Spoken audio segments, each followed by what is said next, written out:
नमस्कार, आप देख रहे खबरों की दीवार से जीवाल। मैं हूं मनीष जायसवाल और इस वक्त मौजूद हूं बलौदाबाजार भाटापारा जिले में। और मेरे साथ इस वक्त मौजूद है प्रदेश शिक्षक सेवी कल्याण संघ के प्रांताध्यक्ष श्री चेतन बघेल जी। और इस संघ की खासियत ये है कि इस संघ ने एक प्रदेश को विधायक दिया है और संसदीय सचिव दिया है। इस संघ के पूर्व अध्यक्ष थे चंद्रदेव राय। उनके बाद इस संघ की कमान चेतन बघेल जी के हाथ में आई है। बघेल जी, इस जिले में शिक्षकों के साथ क्या समस्याएं हैं? इस ज़िले में शिक्षकों की वैसे तो समस्याएं बहुत सारी हैं।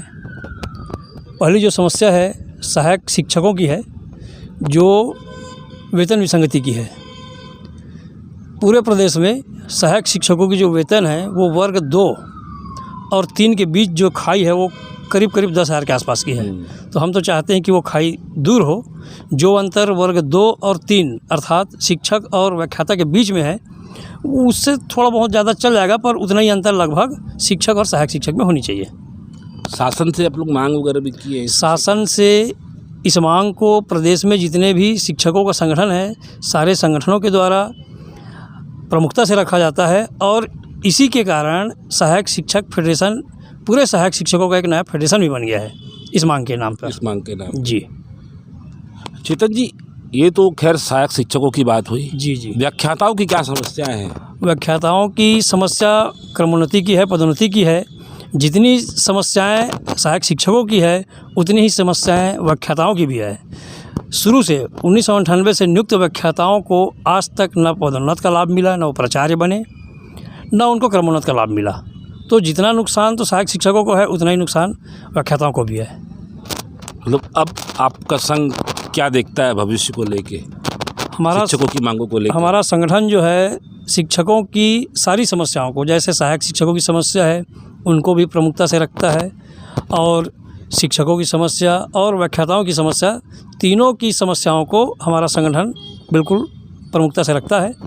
हम चाहते हैं कि जैसे अभी हमको ओल्ड पेंशन का माननीय सीएम महोदय ने घोषणा तो कर दी है कि हम आपको ओल्ड पेंशन का लाभ दे रहे हैं, बाकी विभागों को उसका लाभ मिल सकता है, पर शिक्षा विभाग को इसका लाभ कतई नहीं दिख रहा है।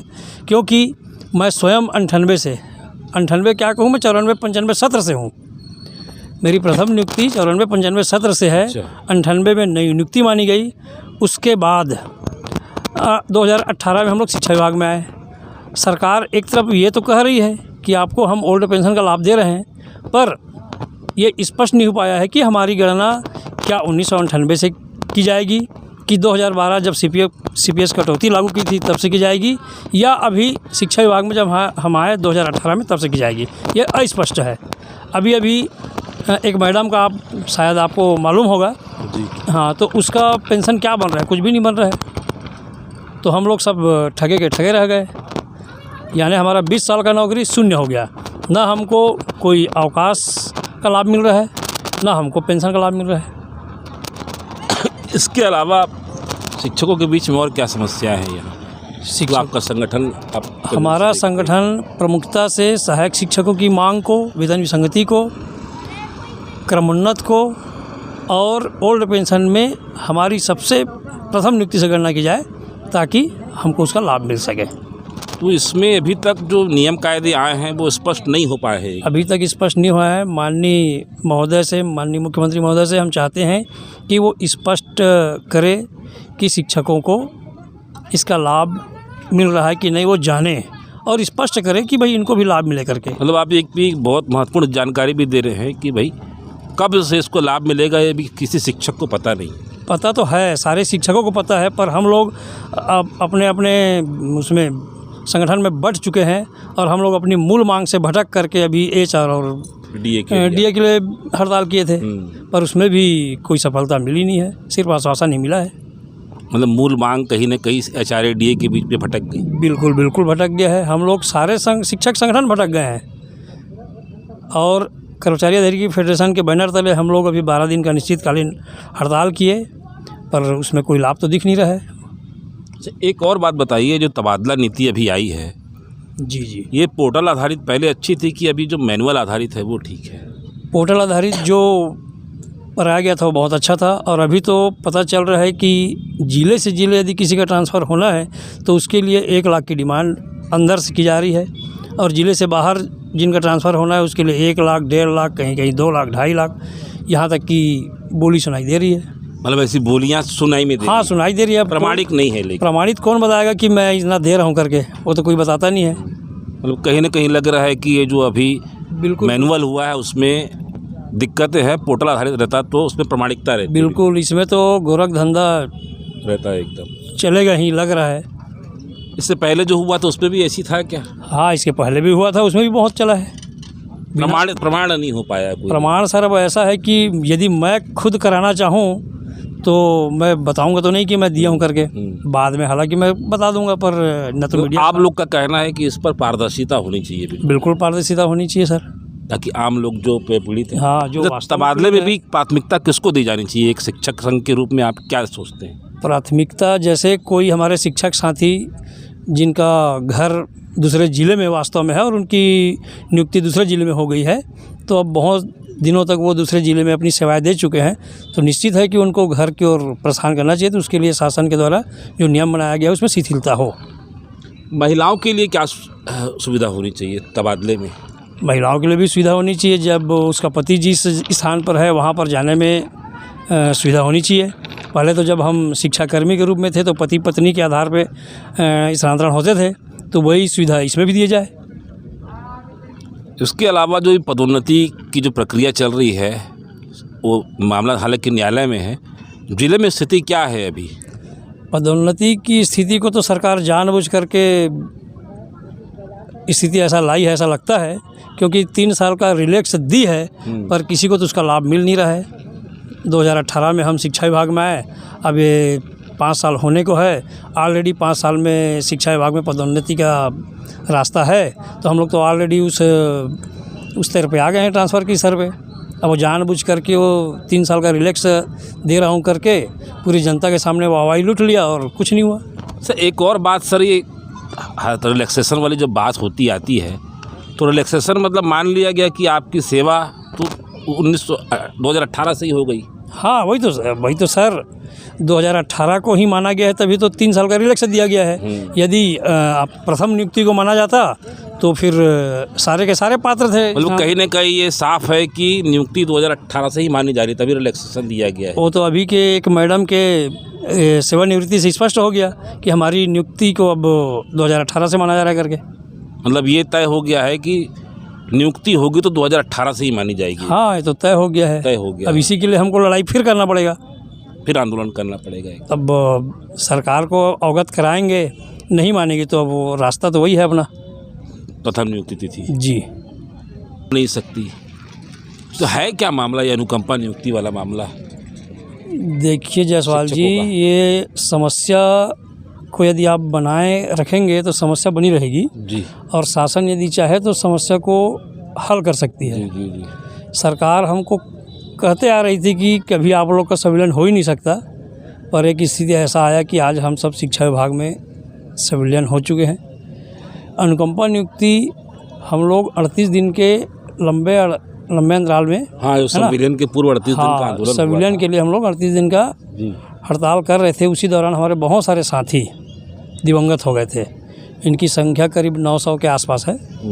तो उनके परिजन आज भी अनुकंपा नियुक्ति के लिए दर दर भटक रहे हैं, हड़ताल कर रहे हैं। माननीय मुख्यमंत्री के द्वारा एक कमेटी भी बनाई गई थी। कमेटी का संज्ञान में भी है ये? हाँ, संज्ञान में भी है, और हम लोग समय समय पर सरकार को, सीएम साहब को अवगत कराते भी आ रहे हैं। और उन्होंने कहा भी है कि ठीक है, मैं देखता हूँ करके, पर आज पर्यंत तक उनकी समस्या दूर नहीं हो पाई है। तो हम आपके चैनल के माध्यम से ये चाहते हैं कि जो अनुकंपा नियुक्ति से पीड़ित हैं उनकी मांग सरकार पूर्ण करे, नियम में शिथिलता लाए। कैसे, क्या कोई फार्मूला है कोई दिमाग में? सरकार चाहे तो उसके पास ऐसे सब विद्वान लोग बैठे हैं, जैसे आईएएस लोग हैं। नहीं, जैसे कोई फार्मूला क्या, उनको उनकी योग्यता के हिसाब से चतुर्थ श्रेणी में दिया जा सकता है। किसी विभाग में मर्ज किया? हाँ, किसी विभाग में मर्ज किया जा सकता है। कोई जरूरी नहीं कि वो शिक्षा विभाग के थे तो शिक्षा विभाग में ही किया जाए। जैसे टेट का है और आपका डीएड बीएड का है, तो शिक्षा के अधिकार अधिनियम का पालन किया जाएगा, तो उसमें तो हो ही नहीं पाएगा। इसलिए सरकार नियमों में कुछ शिथिलता लाए और किसी भी विभाग में उनकी अनुकंपा नियुक्ति उनको दे। कोई जरूरी नहीं शिक्षा विभाग रहे। हाँ, कोई जरूरी नहीं है शिक्षा विभाग, कोई भी विभाग में करे, उनको कम से कम उनका रोजी रोटी, उनका जीवन यापन तो हो। ये मतलब एक मानवीयता का भाव भी है, चूँकि वो आप लोग के पुराने साथी हैं जो लोग आप लोग को हाथ कंधे से कंधा मिलाकर अब ये हर कदम पे लड़े ये अब दुर्भाग्य की बात है हम लोग के लिए, क्योंकि हमारे माननीय महोदय स्वयं उनके लिए विकास राजपूत से मिल करके हड़ताल में गए भी थे।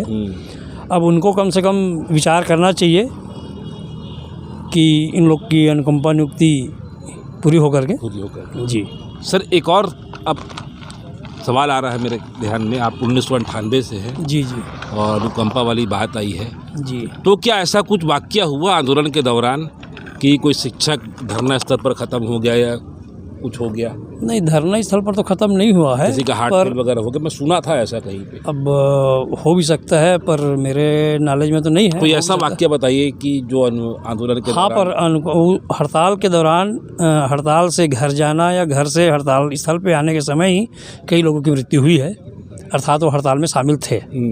तो हम चाहते हैं कि उनको अनुकंपा नियुक्ति का लाभ मिले उनके परिजनों। मतलब ये आप लोग के मन में भाव आज भी है? जी जी बिल्कुल, कि जो हमारे साथ साथी थे पूरा सहानुभूति उनके साथ न्याय नहीं हो पाया है। जी जी बिल्कुल, पूरा सहानुभूति हम लोग का उन लोग के साथ है, और हम आपके चैनल से भी मांग करते हैं कि उनकी अनुकंपा नियुक्ति की जो मांग है वो पूरी करें जी।